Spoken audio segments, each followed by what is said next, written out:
Good morning po sa ating lahat, sa mga kasama ko dito sa church at sa inyo po na nasa bahay.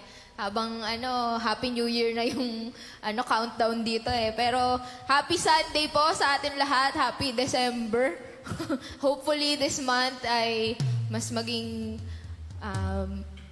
maging okay sa biyaya ni Lord. Pero habang naghihintay tayo ng mga mas magandang yugto sa buhay natin, yugto talaga, no?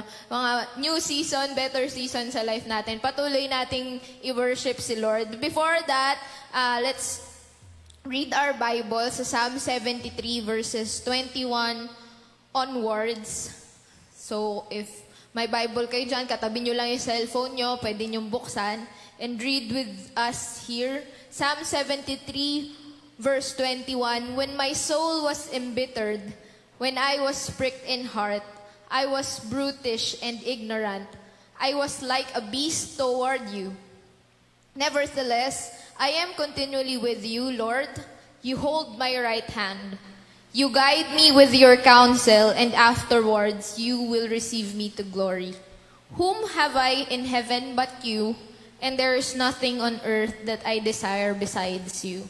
My flesh and my heart may fail, but God is the strength of my heart and my portion forever.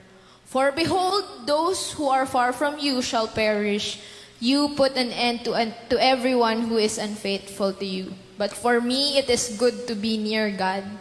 I have made the Lord God my refuge, that I may tell of all your works. Lord, we thank you that this morning and for this whole year and for the rest of our lives, we can rely on you, Lord God. Even on our moments of weakness, on our moments of trials, Lord, we know that you are with us. You are the strength of our hearts, our portion forever, the one we are holding on to, the one we are serving and worshiping, and whose hope is real and alive in our hearts, Lord God. And today, hayaan mo, Panginoon, na makapagpuri kami sa iyo, makapagpasalamat, habang kami patuloy na nagtitiwala sa iyong mga pangako sa aming buhay, Lord. Hayaan mo na patuloy namin i-declare sa aming mga buhay na you are good and your love endures forever.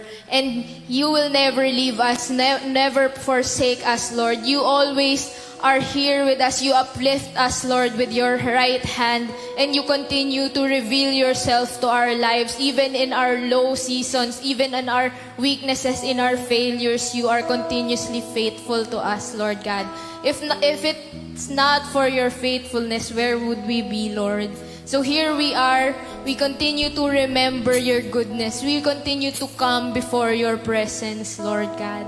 We continue to come before you because you are good and you are merciful and you are our heavenly Father whom we call Abba.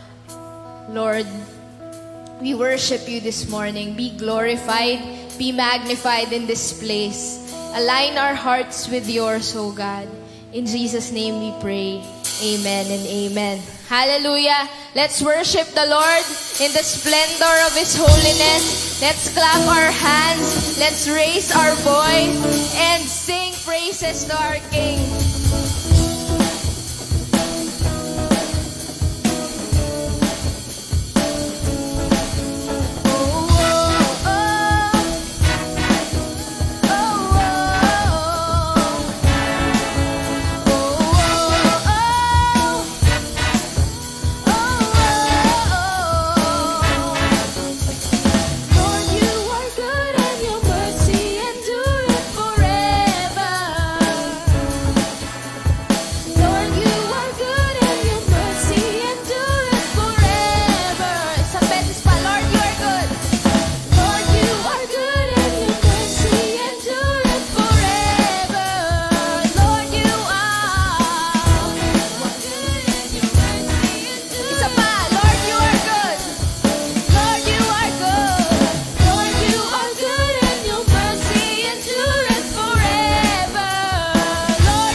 grace and mercy.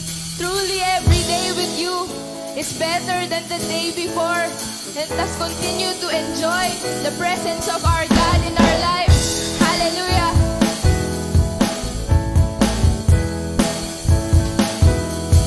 Every day with you, Lord, is sweeter than the day before. Every day with you, Lord, is sweeter than the day before. Every morning I will worship. Every evening I'll adore. 'Cause every day with you is sweeter, sweeter than the day before.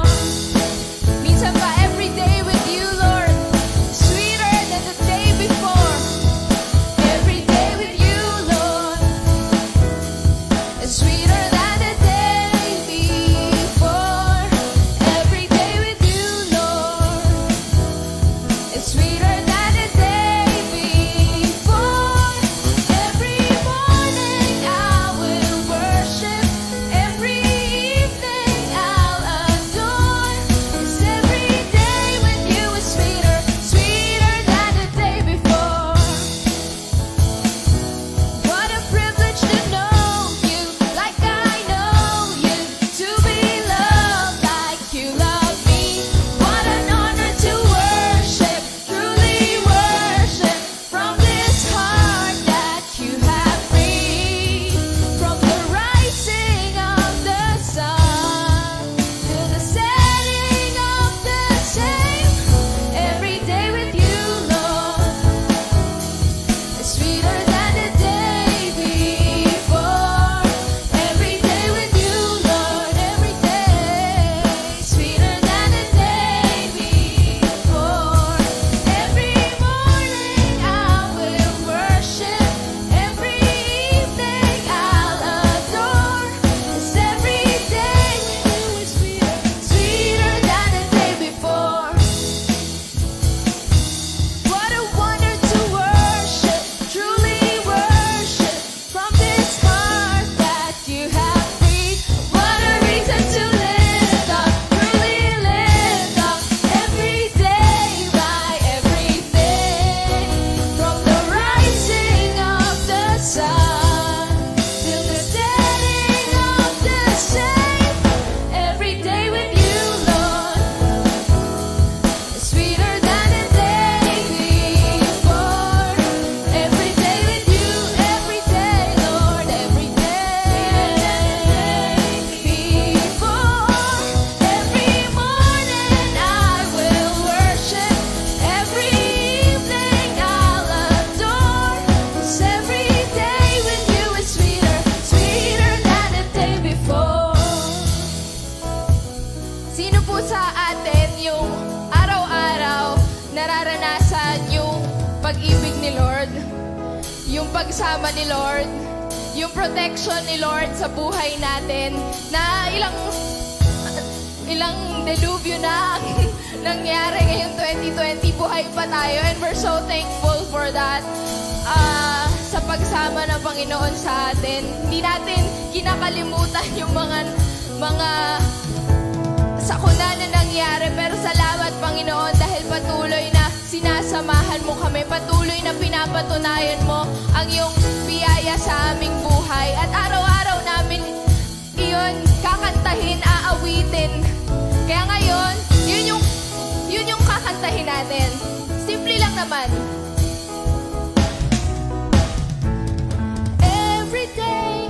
Every day with you, Lord. Every day with you, Lord. Every day sweeter than the day before. Every day sweeter than Isa pa, sabihin mo yung kay Lord. Every day with you, Lord.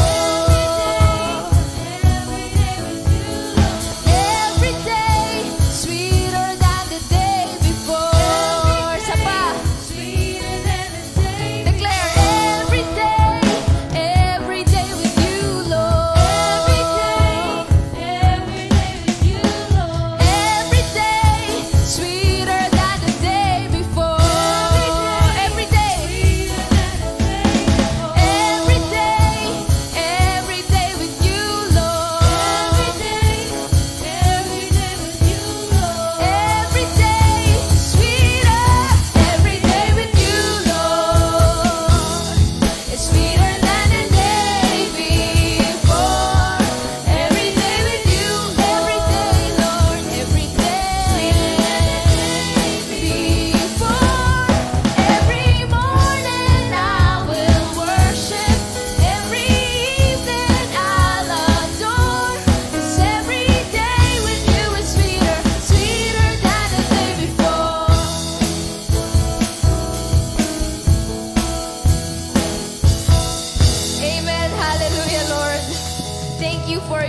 presence.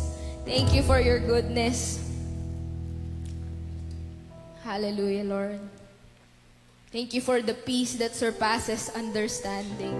Could not be understood by this world. Thank you, Jesus.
love you, Lord.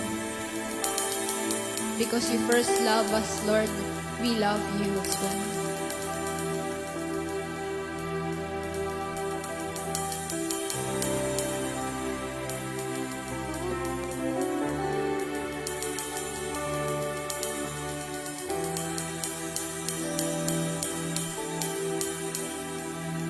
So what can I say?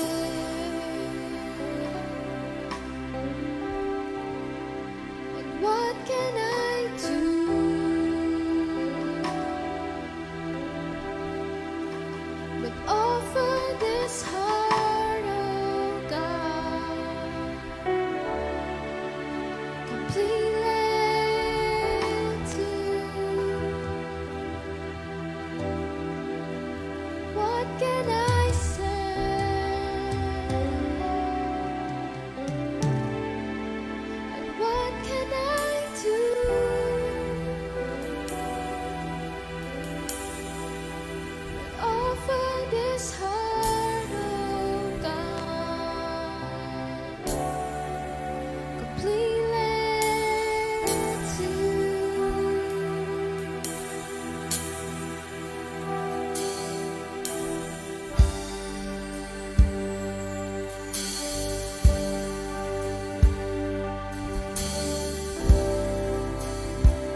What can I do?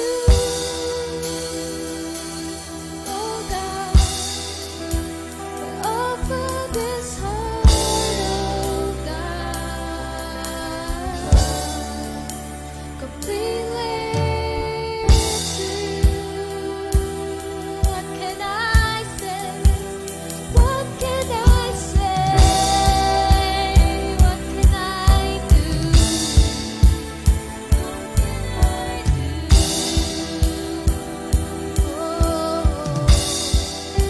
But offer this heart, oh God,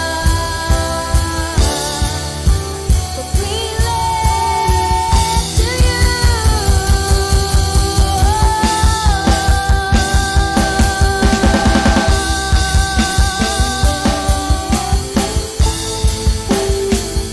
We worship your name. Oh, we surrender our hearts. We surrender our lives to you, God.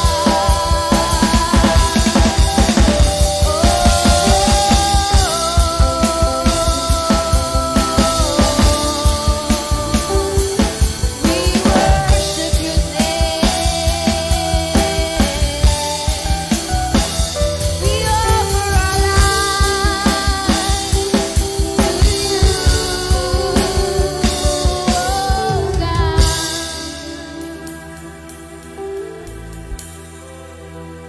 What can I say?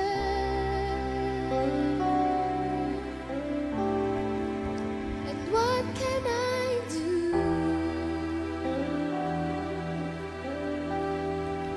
But offer this heart, oh God, completely to you.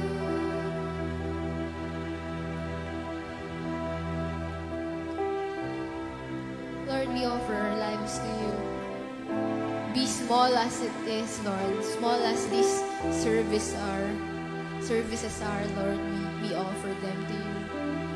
We acknowledge, Lord, that it is you who gave us life. It is you who carried eternity and gave us life, Lord. You gave everything, Lord God. So enable us, Lord, to respond as well to you, Lord God. And take a stand, really.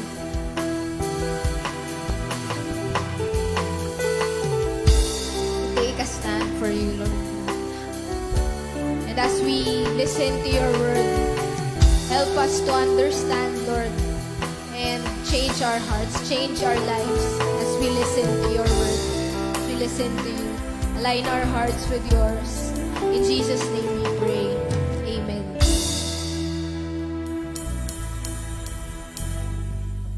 Amen. Praise the Lord. Sa pong pinagpalang umaga sa lahat ng mga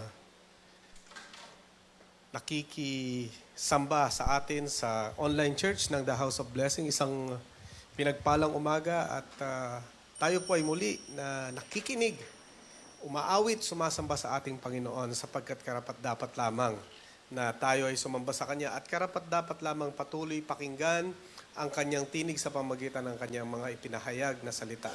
At ngayong umaga sa pagpapatuloy po natin, tayo pa'y manalangin. Tuloy na hilingin natin ang Kanyang presensya at pagtuturo. Panginoon, salamat sa umagang ito. Minsan pa, hinihiling namin ang pagtulong, pagsama, pagtuturo ng banal na Espiritu sa aming kalagitnaan, sa aming mga puso, na hindi lang po kami tumalino, hindi lang po kami ma-inform sa mga bagay na aming mapag-uusapan at pakikinggan, kundi kami po ay mabago sa kapangyarihan ng Espiritu Santo. Lord, ipahayag mong tunay sa amin ang iyong mga kalooban, personal sa amin, Panginoon. Kung paano naman ma-apply ang mga salita na aming maririnig sa aming mga sitwasyon. At ang lahat ng ito ay maluwalhati ang pangalan ng Panginoong Jesucristo. Yamang itinalaga mo kami upang maging representative ng iyong kaluwalhatian, ng iyong biyaya para sa iba. At higit sa lahat, Panginoon, makawangis pa namin ang iyong anak na si Jesus habang kami ay sumusunod sa iyo. Salamat ngayong umagang ito. We acknowledge your presence. Let your name be magnified, be exalted. Let your will be done. Let your kingdom come. Let your kingdom advance in Jesus' mighty name. Amen and amen. Ngayong umagang ito ay may bagong buwan at huling buwan ng 2020 at may nakita ako na ipinost ang isang kapatid sabi niya, hopefully, parang ganito, hopefully 2021 will be a better year. No? Maraming challenges ang 2020 but praise God, we survived. 2020, ang daming mga, sabi nga ni Jemima, ang daming mga sakuna, delubyo na nangyari dito ngayon 2020. Throughout the whole world and as a nation, and maybe even in your family, to your family and personally, may mga problema ka na kinaharap ngayon 2020, but let us thank God because we survive. And let us not just survive, but let us strive in this time of difficulties. Tayo po ay pwedeng mag-thrive o pwedeng lumago. At next year po, let us strive.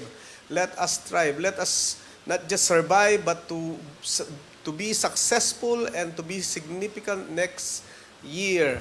So, praise God. At may mga pag-uusapan po tayo ngayon bago ang ating tema na ating pag-uusapan ngayong December. Ito yung mga kwentong Pasko, no? Mga kwento ng Pasko ang ating pag-uusapan. At pamagatan po natin ang ating title ngayon. Ang title natin ngayong Sunday na ito, First Sunday, ay Tamang Pagpili. Sana tama ang iyong pagpili ngayon na panonood at pakikinig at pagbibigay ng oras sa ating Panginoon. Maaring nandiyan kayo sa inyong mga sala o mga kwarto, but you find time. Hindi mo sinasabi, busy kasi ako. Hindi. Tayo ang naglalagay ng priority sa ating mga oras. Lahat tayo may 24/7 at tayo naglalagay, pumipili kung saan natin ilalagay ito. At ang pinili mo ngayong umagang ito ay sumamba at pakinggan ang makapangyarihang salita ng Diyos. Purihin ang Panginoon sa iyong buhay. At bago ako magpatuloy, I remind you na please prepare your cup, yung mga juice nyo sa ating communion, yung pang-communion, yung mga tinapay ninyo ay i-prepare ninyo sapagkat ngayon ay First Sunday, so we'll have our communion after our word. So, tamang pagpili. At ang ating teksto sa Biblia ay ang Matthew 1:18-25. Tayo po'y magbasa, 1:18-25. This is how the birth of Jesus, the Messiah, came about.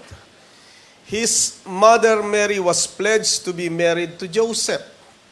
But before they came together, she was found to be pregnant through the Holy Spirit. Because Joseph, her husband, was faithful to the law and yet did not want to expose her to public disgrace, he had in mind to divorce her quietly.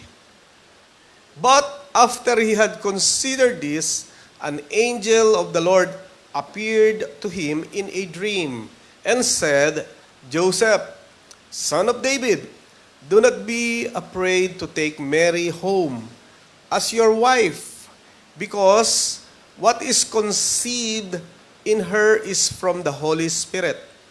She will give birth to a son, and you are to give him the name Jesus, because he will save his people from their sins. All this took place to fulfill what the Lord had said through the prophet. The virgin will conceive and give birth to a son, and they will call him Emmanuel, which means God with us. When Joseph woke up, he did what the angel of the Lord had commanded him, and took Mary home and as his wife, but he did not consummate their marriage until she gave birth to a son, and he gave him the name Jesus. Yun po ang kwento. Ang kwento ay si Mary at si Joseph ay ikakasal na, subalit kumbaga sa Pilipino, ang culture natin ay yung na sila, engaged to be married. Pero engaged pa lang sila. Para sa kulturang Hudyo, sila po ay kasal na po sila, talagang sila'y mag-asawa na bagamat hindi pa po sila nagtatabi. No, yun yung first phase of marriage sa culture, yung betrothal na tinatawag, yung engagement. Pagkatapos after a while ay dun sa consummation of their marriage, ibig sabihin yung pagsasama na nila. Subalit bago nga sila magsama, na laman na si Mary, though she was a virgin, ay siya po ay nabuntis. Ito'y nalaman at sinabi kay Joseph. At dahil doon ay siya'y nagdesisyon. Siya ay pinipili niya ng hiwalayan. Pawalang bisa na yung kanilang engagement, yung betrothal nila. No? So, habang iniisip ni Joseph yon, ay sa kanyang pagtulog isang gabi, si Gabriel, the angel of the Lord, ay nagpakita sa kanya sa panaginip at sinabihan siya, huwag mong hiwalayan si Mary sapagkat yung pinagbubuntis niya ay galing sa Holy Spirit. And that child will be the Savior of the world. You will name him, papangalanan mo siyang Jesus, na ang ibig sabihin ay Savior. At tatawagin din siyang Emmanuel, na ang ibig sabihin, God with us. At nung magising itong si Joseph, ay nakumbinsi siya, nanampalataya siya na gawin iyon, na kunin niya itong si Mary bilang kanyang asawa, bagamat ito'y buntis at ito'y sa kapangyarihan ng Holy Spirit, kanya itong kinuha at naging asawa. Subalit hindi niya tinabihan si Mary hanggat hindi ipinapanganak ang panganay na anak ni Mary na walang iba, ang Panginoong Hesukristo, ang second person of the Trinity, na si Jesus ay nagkatawang tao. Yun po ang kwento. Subalit dito sa kwentong Pasko na ito ay matututo po tayo, na may matututunan tayo na mahalagang-mahalaga sa ating mga buhay. Yung tamang pagpili. Sa bawat sandali ay pumipili po tayo. Meron po tayong pagpili na ginagawa. Yung ibang mga pagpili o desisyon na pagpili na ginagawa natin ay minsan ito'y very insignificant o parang wala namang halos na importansya. For example na lang sa ating pagkain, di ba? Pag kumain ka ng manok, kung gusto mo may sauce o wala, nasa sayo yon. Hindi masyadong affected ang buhay mo doon. Pero may mga pagpili na affected ang buhay mo. No? Maaring ang effect nito ay pang 1 buwan, maaring ang effect nito ay pang 10 taon, maaring ang effect nito ay lifetime, or ang mas matindi pa, yung pagpili mo ay maaring ang effect ay for eternity. At napakahalaga po na tayo ay kailangan pumili ng tama. Lalo na kung ang effect nito ay pangmatagalan, and especially panghabang panahon or forever and ever. So we need to do right and choose right. Before you can do right, you need to choose right. Tamang pagpili. At yan po ang isang nature ng tao na ibinigay ng Diyos. Ang pumili, ang pagpili. We were given a free will by God. Only human beings were given this privilege, yung choices, yung pagpili. At in fact, ang relasyon, ang tunay na relasyon ng pag-ibig na nais ng Panginoon ay ito'y kusang loob, ito'y iyong pinili.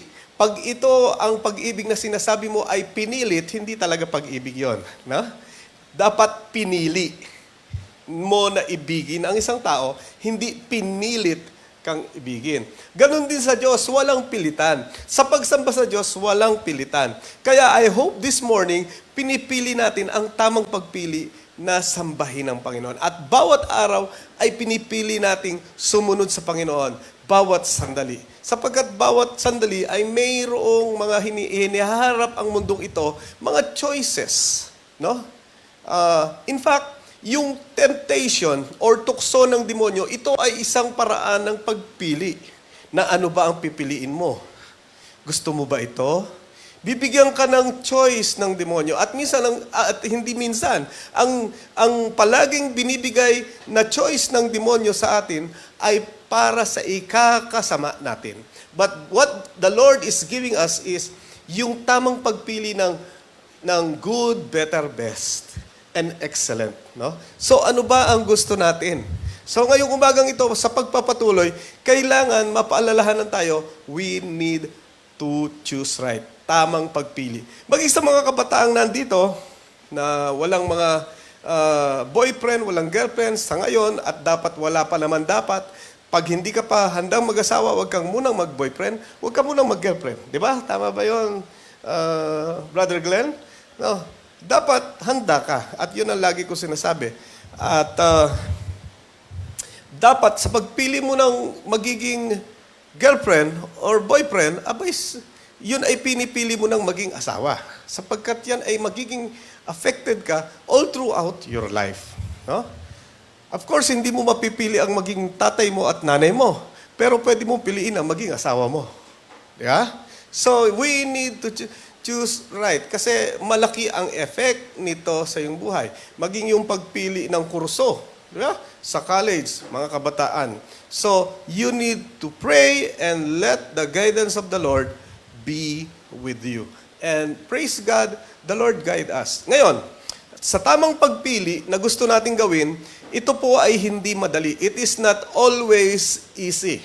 Itong kwentong Pasko na ito, ay gusto ko pong matutunan natin yung tamang pagpili. Pero I remind all of us that choosing right is not always easy. Verse 18 sabi diyan, this is how the birth of Jesus, the Messiah, came about. His mother Mary,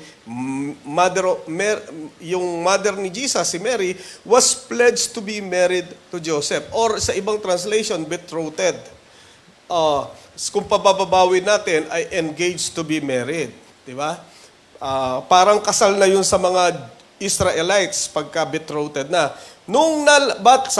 But before they came together, yung word na before they came together, bago sila, SPG po ito, before na sila ay magtabi, before na sila ay magkaroon ng physical na relasyon, ibig sabihin wala pa silang pagtatabi, ay biglang nabuntis itong si Mary. She was found to be pregnant through the Holy Spirit.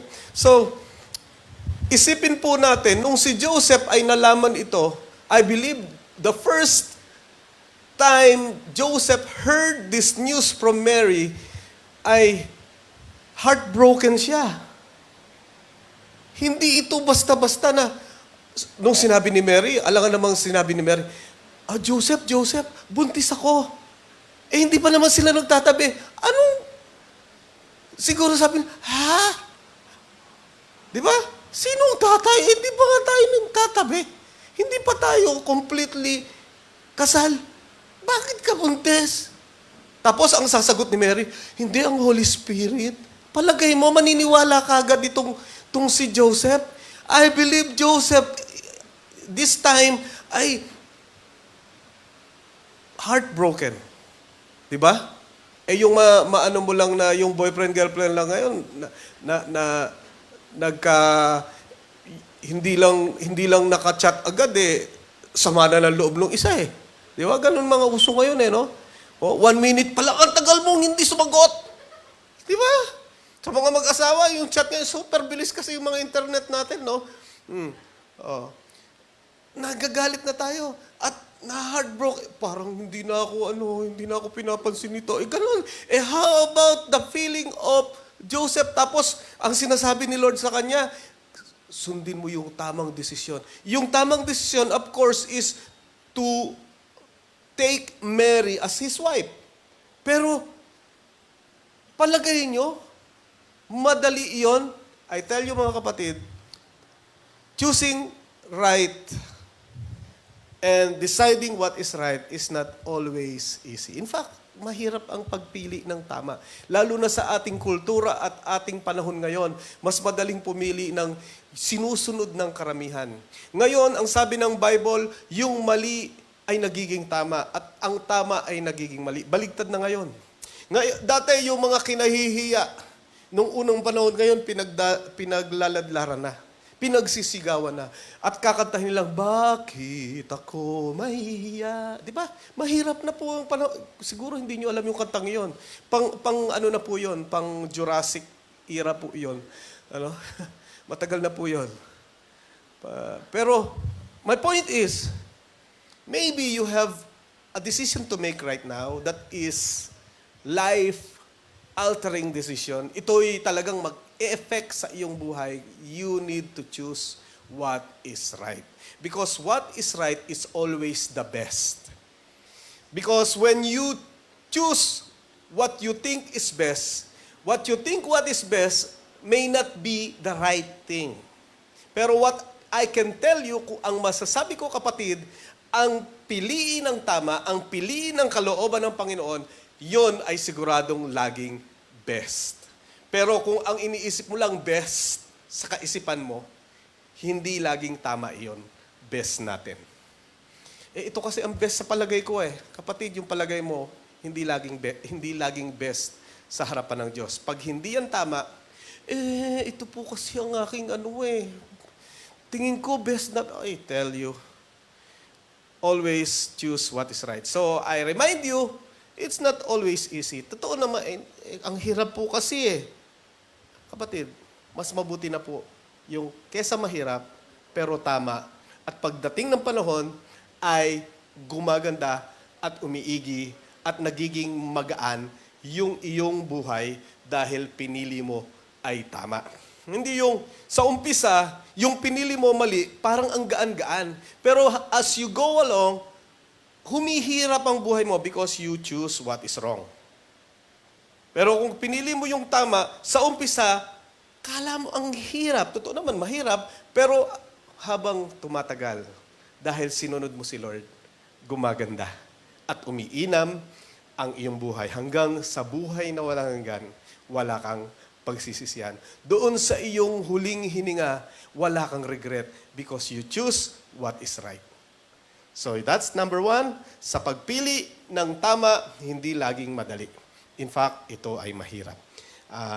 Pangalawa, when we choose what is right, choosing what is right means you think of others' welfare. Pagka ikaw ay pumipili ng tama at pinipili mo ang desisyon mo ay tama, laging kasama ang kaisipan mo ay laging kasama ang iba. Verse 19 na sabi, because Joseph, her husband, was faithful to the law and yet did not want to expose her to public disgrace, he had in mind to divorce her quietly. Yun ang iniisip niya, eto na ang gagawin ko. Eto na ang desisyon ko, hihiwalayan ko siya. Yun ang una niyang pagpili eh. Pero, ayoko siyang mapahiya. Quiet na lang ako. So, mapupunan niyo yung puso nitong si Joseph, itong kwentong Paskong ito. Si Joseph ay surrogate father ni Jesus. Makikita mo yung kanyang puso na maging sa kanyang pagdidesisyon. Bagamat yung unang desisyon niya ay hiwalayan si Mary, nandun pa rin yung concern niya. Lalo na pag tama. Sigurado na pag magdidesisyon tayo ng tama, dahil concerned tayo sa ating kapwa, concerned tayo sa ating pamilya, concerned tayo sa ating asawa, concerned tayo sa ating kaibigan, concerned tayo sa ating sosyudad, sa ating komunidad, sa ating bansa. You always think of others' welfare. Kasi po, ang tamang pagdidesisyon ay nagmumula sa Diyos. At ito ay galing sa puso na nagmamahal, na nagmumula sa Diyos. So, deciding and choosing what is right means you are thinking not just yourself, you are not just thinking about your own welfare, but you are thinking about the welfare of other people. Mga kapatid, sa pagdedesisyon natin na magbahagi ng salita ng Diyos, ibig sabihin nun, you are thinking of the welfare of others.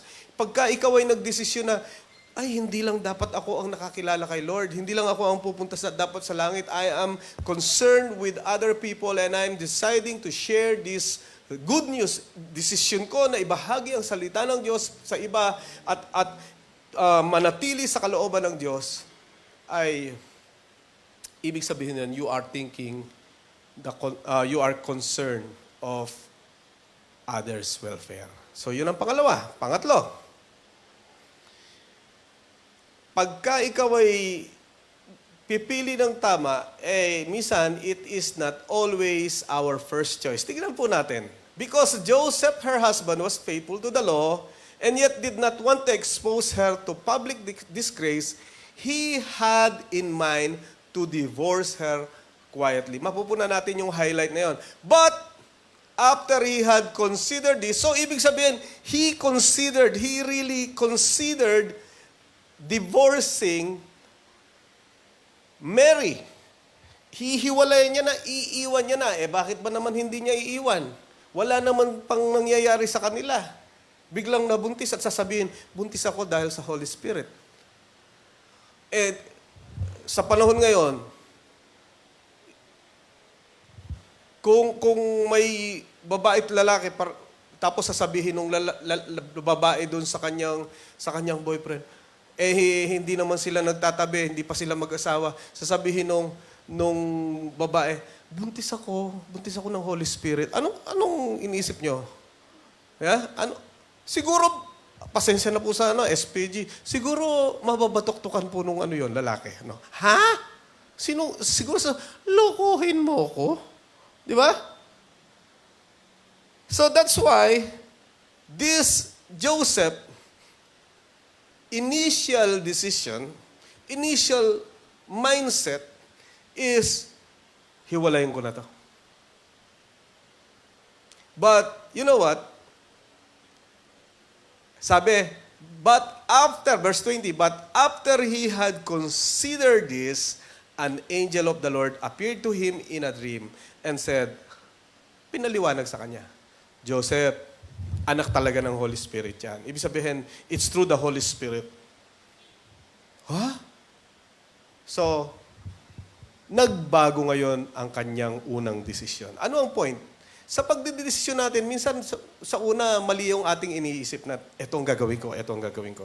Pero if you are open to the counsel of God, if you are open to the counsel of those who are guiding you in spiritual things, guiding you sa iyong buhay na alam mo naman itong mga nag-guide sa iyo ay sumusunod sa Panginoon, ang iyong mga magulang, ang iyong mga leader, pwedeng baguhin mo yung desisyon mo. Huwag yung, hindi, na-desisyonan ko na to, hindi na mababago to, hindi na mapapako ito. Talagang ito na. Hindi ganon. Kung inaakala mo na yung sinasabi ng karamihan at lalo na yung mga karamihang iyon ay sumusunod sa Panginoon at may wisdom na galing kay Lord, sumunod ka. Baguhin mo yung initial decision mo. Mas tama iyon. Huwag nating pagmatigasan yung ating mga sariling kalooban at dahil lang na ito na kasi inisip ko, pagmamatigasan mo. Huwag ganon. Naalala ko sa aming munting bahay na ginagawa, may konting mga pag-aayos, dahil maliit lang yung bahay at medyo nilagyan ng dirty kitchen, ay yung maliit na bahay ay may maliit na kusina sa loob. Kasi pagpasok mo, dun sa bahay ay sala, kusina, CR. Maliit, kwadrado lang. Tapos mayroong lababo. Tapos ang napaganuhan namin ni Tita May at ng mga bata, extension na kitchen na maliit. Pero itong si Tita May, hi, bubuking ko siya. Itong si Tita May, gusto niya na manatili yung lababo sa loob. Sabi ko, kaya nga tayo mag-extension. Para yan ay lumuwag-luwag naman. At magkakaroon na tayo ng lababo sa labas. Siyempre, malakas ang paninindigan. Hindi totoo yung ang sinabi ng hari, hindi mababali. Hindi. Ang sinabi ng reyna, yun ang susundin. Di ba? Tawa yung mga tatay dito. O di, sabi ko, okay. Dumalaw yung si mama at si papa at yung pamilya niya. Yung lahat, yung si mama, si papa, yung mga kapatid. Tapos sabi ni mama sa kanya, bakit hindi patanggalin yan? Sabi nung inang reyna. O di, tapos, nakukumbinsi na siya. Tapos, hindi pa masyado. Pagkatapos nung dumating yung kapatid niya, na lalaki, na engineer, at ang sabi, tanggalin mo na yan. Sabi ko, yes. Nagbago ang kanyang isip. Pinatanggal na yung lababo sa loob. So, yun ay simple lang. No? Hindi naman natin ikamamatay yun. Pwede ako makatulog ng mahimbing kahit nandun yun. Subalit, my point is, minsan yung desisyon natin, hindi yun talaga yung original. Di ba? Pero dahil narinig mo yung iba, kahit matigas ang iyong paninindigan, oo nga. Di ba? Susunod ka rin naman. Di ba? Hindi lang yan para sa misis ko. Di ba? Sumunod naman kundi para sa lahat. Huwag tayong matigas ang ulo. Di ba? Tama ba yun? Amen. Maraming maten dito. Hallelujah. So, right choice is not always our first choice. Totoo yan. Minsan yung first choice natin mali. Or hindi maganda. Or maganda siya, pero may mas maganda. Kaya, be willing to listen. Be willing to take advice. Sabi ng Proverbs, ay yung mga nakikinig ng mga advice and counsel, in the end, you will be wise. Yeah? Those who listen to advice, in the end, they will become wise. So let's continue. Ang tamang desisyon ay kailangan ng pananampalataya. Tignan nyo sabi dyan, nag-explain yung angel dun sa dream ni Joseph at sabi niya, verse 20, but sabi nung angel, verse 21, she will give birth to a son, and you are to give him the name Jesus, because he will save his people from their sin. Take note, wala pa pong ultrasound dito. Yeah? Pero sinabi kagad, son. Di ba? Isipin po natin na ito talaga ay talagang galing sa Diyos to. Sinabi, yan ay lalaki at siya ipapangalanan mong Jesus. Bakit Jesus? Kasi He will save His people from their sin. Savior ito. Now, going back to the feeling of Joseph, na ang initial na desisyon niya, iwan ko na itong babaeng ito. Pinagtaksilan ako nito. Maring ganun, Pero nagpakita nga sa kanya ang anghel. At sabi, yung bata na sinapupunan by the Holy Spirit, the power of the Holy Spirit. And this baby will be a boy, a son, and his name will be Jesus, tagapagligtas. So, kailangan manampalataya ngayon itong si Joseph doon sa kanyang narinig mula sa anghel. Ganon din, ang tamang desisyon ay nagmumula sa tamang mensahe. At ang tamang mensahe ay ang salita ng Diyos. Pero ang salita ng Diyos ay kailangan nating panampalatayanan. Kailangan ng pananampalataya. If you do not believe the Bible is the Word of God, or you believe that some part of the Bible is the Word of God, then may problema ka. Ang masasabi ko, ang Bible ang sabi ay siya ay Word of God. Ay magsasabi naman ng mga pilosopo, Pastor, paano mo naman masabi Word of God yan? Nagsalita si demonyo dyan. Ang sabi ng demonyo, kung iyong gagawing tinapay ang mga batong ito, ay ganito ang gagawin ko. Sabi ni devil kay Jesus, nung tinukso. So paano naman magiging salita ng Diyos? Yung demonyo nga ang nagsasalita doon. So, some part are Word of God, some part are not. Hindi po ganun yon. Kaya po sinabing ang Bible ay Word of God dahil ito po ay ipinahayag ng Diyos sa tao na magsusulat at yung kwento pong iyon ay galing sa inspirasyon ng Diyos. Kaya ngayon, kung gusto mong makatanggap ng tamang counsel, tamang salita, tamang gabay, tamang direksyon, kailangan mapakinggan mo ang salita ng Diyos at sa papakinig ng salita ng Diyos, kailangan mo ng pananampalataya. Sapagkat hindi kailanman ikaw makakapagdesisyon ng talagang tamang-tama at kalooban ng Diyos kung walang pananampalataya. Napakahalaga po nito. It's a foundational teaching. It's a foundation for our walk with the Lord. Without faith, we can never please God. Minsan kahit tama yung gagawin mo, pero wala kang pananampalataya, baliwala. We need to have faith. Next, when we have the right decision na ginawa, it open opportunity to serve and to be blessed. Mga kapatid, nagbubukas ng oportunidad at ng paglilingkod at nagbubukas ng blessing sa ating buhay. At yan po ay hindi lingid sa atin na pag may pagsunod, mayroong pagpapala. Pag mayroong opportunity of serving the Lord and serving other people, ibig sabihin nun, it's a blessing. You are becoming a blessing to other people and to God, and you yourself ay nabibless. Sabi diyan, all took this place to fulfill what the Lord, verse 24, when Joseph woke up, he did what the angel of the Lord commanded him. He took Mary home as his wife, but he did not consummate.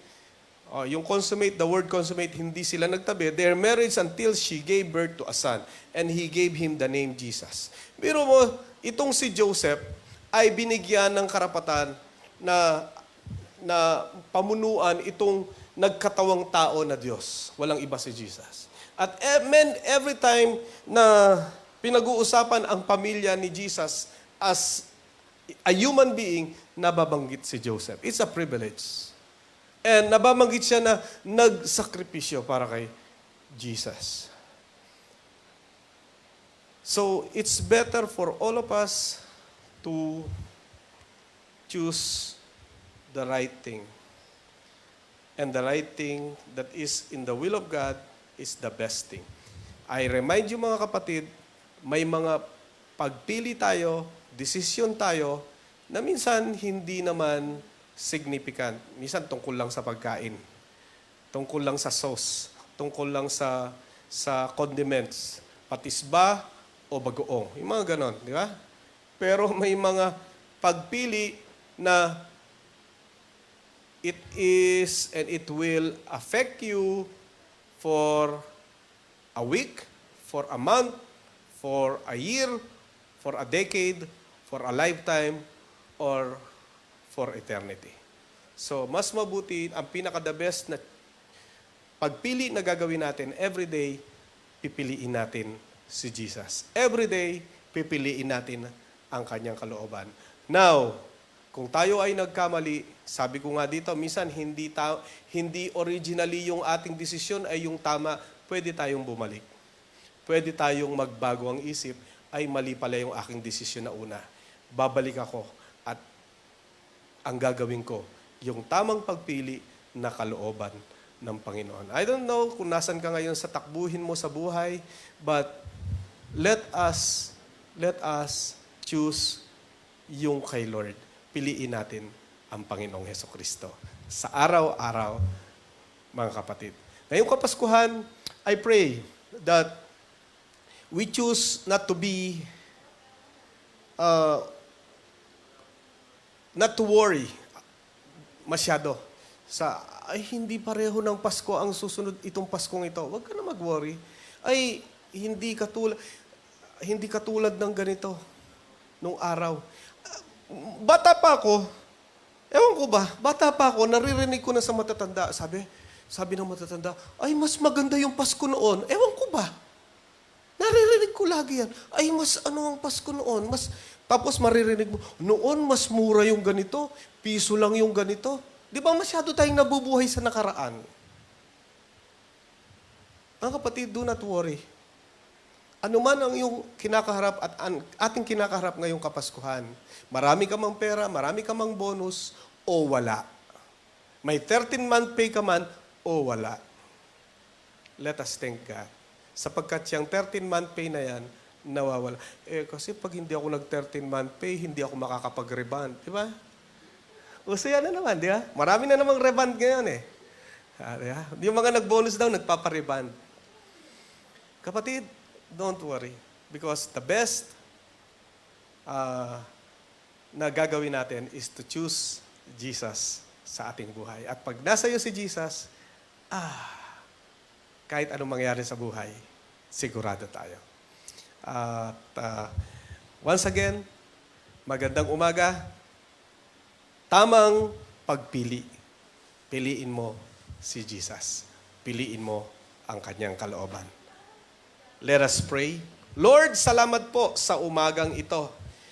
Araw-araw at maging sa bawat sandali ay may mga pagpili kaming ginagawa. May mga desisyon kaming ginagawa. Minsan maliit, minsan malaking desisyon at pagpili. Hinihiling namin ang kapangyarihan ng Espiritu Santo na gabayan mo po kami na ang piliin namin ay ang tama at ang iyong kalooban. Na pag mayroong inilalagay na tukso at pinapipili kami ng kalaban na piliin namin ang masama, hayaan mo ang piliin namin ang mabuti at ang iyong kalooban sa tulong at kapangyarihan ng iyong Espiritu Santo. Panginoon, tulungan mo kami kahit yung pipiliin namin mahirap gawin. Tulungan mo po kami, bigyan mo kami ng kalakasan. Tulungan mo rin kami kung minsan, initially, Lord, ay ang aming pagdidesisyon at pagpili ay mali. Tulungan mo kami na makita namin na mali pala yung aming pinili at mabago po namin, Panginoon, sa iyong tulong.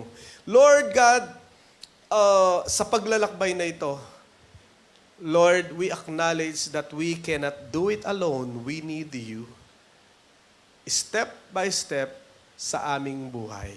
Kaya salamat po, inaangkin namin ang iyong presensya, pagsama, ang iyong kabaitan, kabutihan, pagpapalat biyaya ay sumagana sa amin, sa aking mga kapatid na taga The House of Blessing at lahat ng mga nanonood, nakikinig, sumusubaybay sa online church na ito. Salamat po! We offer our lives to you. Pinipili namin na ikaw, Panginoong Jesus, ang aming tanging tagapagligtas. Iwinawaksi ang mga maling gawi. Iwinawaksi ang mga Diyos-Diyosan sa aming buhay at kinikilala na ikaw lang, Panginoong Yesus, ang tanging tagapagligtas, Panginoon, Hari ng mga hari, Panginoon ng mga Panginoon, Lord of Lords, King of Kings sa aming buhay. At darating ang panahon, ikaw ay muling babalik at kami ay iyong kukunin dahil pinili naming manampalataya, magtiwala sa iyong pangalan. Salamat po. In Jesus' mighty name, amen and amen. Tayo po ay magko-communion na. At salamat. Ihanda niyo po ang inyong mga communion bread and juice, grape juice. Babasahin ko po ang sabi ng salita ng Diyos sa 1 Corinthians 11, verse 23, For I pass on to you what I received from the Lord himself, on the night when he was betrayed. The Lord Jesus took some bread and gave thanks to God for it. Then he broke it in pieces and said, This is my body which is given for you. Do this in remembrance of me. In the same way, he took the cup of wine after supper, saying, This cup is the new covenant between God and his people, an agreement confirmed with my blood. Do this in remembrance of me, as often as you drink it. For every time you eat this bread and drink this cup, you are announcing the Lord's death until He come again. Itaas natin ang ating mga tinapay. Panginoon, ang tinapay na ito ay simbolo ng iyong banal na katawan, na nasaktan, nasugatan, nagkadurog-durog para kami, Panginoon, na durog sa kasalanan, durog sa mga problema, durog sa hirap ng buhay. Kami, Panginoon, ay iyong buuin sa iyong pamamagitan ng iyong katawan. Kaya salamat po sa iyong katawan na sinisimbolo ng tinapay na ito. Tinatanggap namin ito ng may pananampalataya at basbasan mo nga po ito, Panginoon. Thank you, Lord, in Jesus' name. Sabay-sabay natin kainin.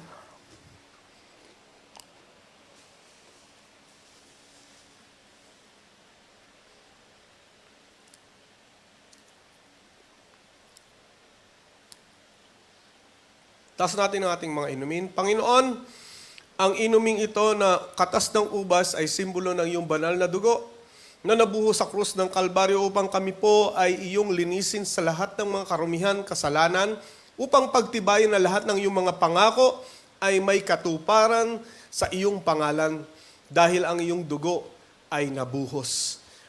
At sabi mo nga sa iyong salita, without blood, there is no remission of sin. But because of your blood, there is remission of sin. Meron pong paglilinis ng aming mga kasalanan. Kaya salamat po ang banal na katas ng ubas na ito na sinisimbolo ng iyong banal na dugo ay aming tinatanggap ng may pananampalataya, claiming your blessing, claiming your cleansing in the name of Jesus. Sabay-sabay po nating inumin. Minsan pa, let us pray. Lord, we give thanks to you, giving honor unto you. We acknowledge the body of Christ, and we acknowledge that you are the head. In Jesus' name. Amen and amen. Ngayon po ay December. Happy birthday sa lahat ng may birthday ng December. At I announce na December 20 ay meron pong anong tawag doon? Pasasalamat. Online pasasalamat. Yan. Yun po yung Christmas party po natin. So, ang online pasasalamat, hindi naman po tayo pwedeng pumunta lahat dito, pero meron na pwedeng pumunta. Sa January po talagang full blast na po tayo. Ang online pasasalamat po ay magkakaroon po tayo ng pag-raffle. No? May raffle po tayo ng bigas, no? Kung ilang hindi kilo, 25 kilos na bigas. Na ilang hindi isang kilo, 25 kilos. No, raraffle po natin 'yan, pero hindi lang isang 25 kilos ang iraraffle natin. Siguro po ay around mga 8 to 10 sacks. Then I announce kung sino po yung mayroong puso at may sobra-sobrang pananalapi, no? Gustong mag-donate ng paparapol, ay tatanggapin po natin yan para masaya. No? So, yun naman po ay encouragement, pero hindi po pilitan. Sapagkat ang pagkakaloob dapat ay kusang loob. No? Kung meron lang po kayong mapaparapol, kung meron kayong pang-grocery raffle or house and lot raffle, bahala na po kayo doon. No? Hindi po natin pipigilan yan. Ha? So, paano po? Basahin nyo pa rin ito sa ating announcement, pero i-announce ko na ngayon. Paano sasali? Paano kayo magiging kalahok doon sa raffle? Ang mangyayari po dapat kayo ay, siyempre, anong tawag dito? Manood. Ano yung terminology nyo?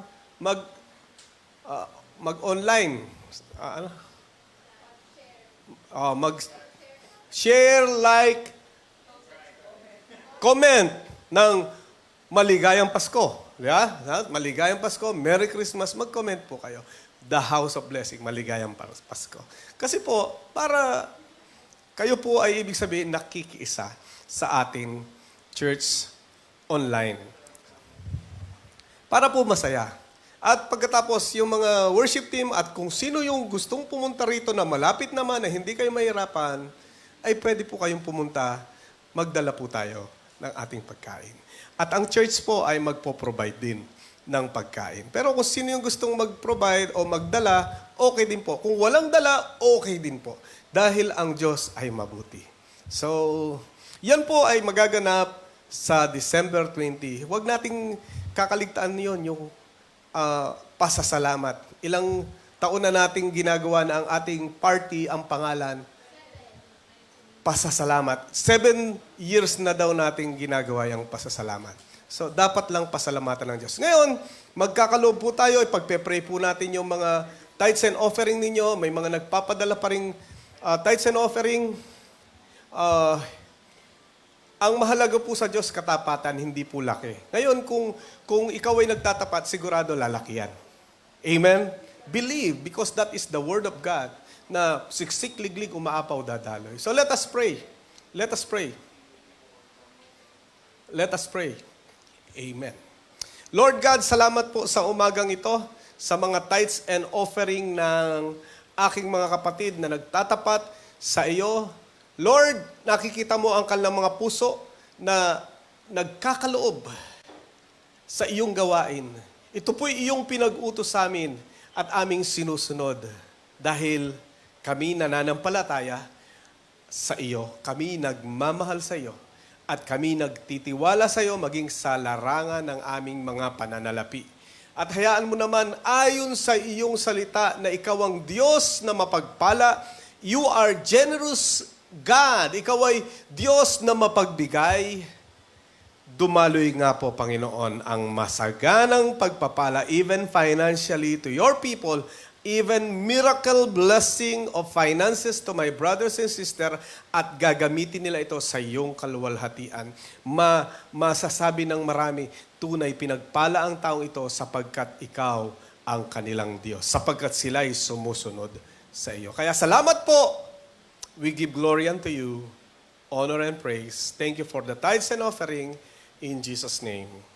Amen and amen. Kaya muli, magandang umaga, mga kapatid. At since may mga kapatid na nandito, tawagin ko uli si Brother Biner upang mag-closing prayer. Yan. Ikaw ang sakristan ko ngayon, bro. Yes, Lord. Tayo manalangin. Salamat, Panginoon, sa Lord muli, sa iyong katapatan sa bawat isa, Lord, sa iyong kabutihan, na patuloy kang di nagbabago, Lord, at patuloy kang sumasama sa amin. Salamat, Panginoon, at Lord, dinala mo po muli kami dito para magpuri sa iyo, magtipon para sa bigay pasasalamat, Panginoon, at sa mga darating pang linggo, Lord, patuloy mo po kaming idako sa lugar nito para sampayin ka sa Espiritu at katotohanan. Maging sa darating na araw ng pasasalamat, Panginoon, magdala ka rin po ng mga willing na pumunta rito sa church, God, at makasama namin sila na magpuri sa iyong pangalan. Salamat sa buhay ni Pastor at patuloy mo silang ingatan sa po na kanyang pamilya kay Pastor May, Lord. Patuloy mo silang samahan, ingatan, pagpalain, Panginoon. At sa aking mga kasama na nandito, Lord, ipatuloy mo po kaming ingatan, samahan, Panginoon. At i-bless na rin, Panginoon. Salamat po sa umagang ito sa pangalan ni Jesus. Amen. Amen. God bless you and see you next time sa ating online church. And mayroon pong laging review po ito. Like, share, comment, para po maipalaganap natin ang gawain ng Panginoon at ginagawa ng Diyos sa The House of Blessing. God bless you, top people.